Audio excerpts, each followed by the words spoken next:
Napakalaking blessing na natapos na yun.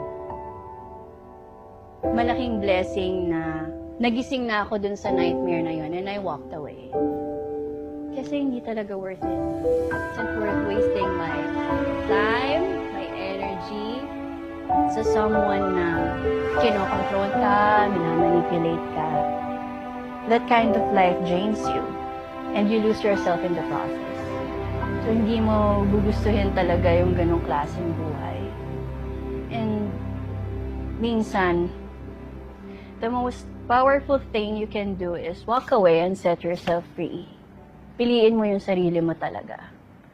Sa una kasi, hindi naman yan magpapakilala eh. The person I met in the beginning, that wasn't really him. The one I saw in the end, yun talaga siya. Siyempre sa una, hindi naman yan magpapakilala ng totoong pagkatao nila eh. Kasi gagawin nila lahat para makuha yung loob mo.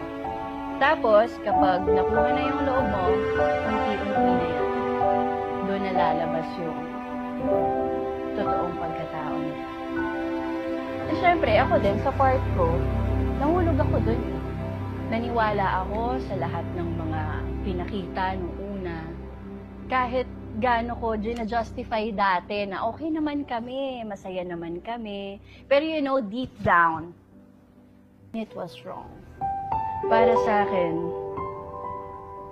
yung ganong klaseng tao, matatauhan ka talaga kapag ganon ka tinatrato.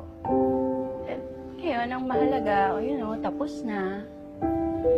And mas maayos yung takbo ng buhay ngayon.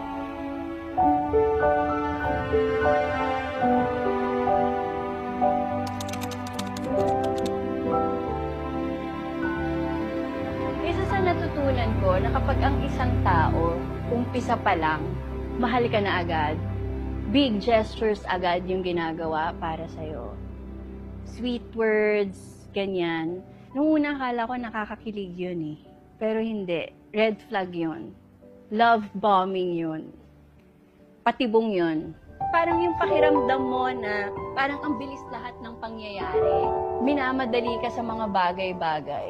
No, hindi. Pag ganun agad, takbo ka. Kasi umpisa pa lang hindi na totoo agad yun sa sarili niya. Hindi love yun.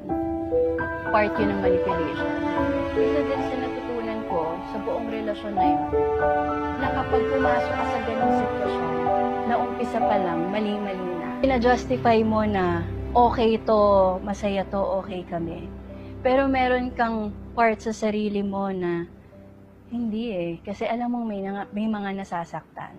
Para po doon sa mga taong nasaktan ko nung mga panahon na yun, I am so sorry. Wala po akong excuse doon. Mali po talaga ako. Nagkamali po ako.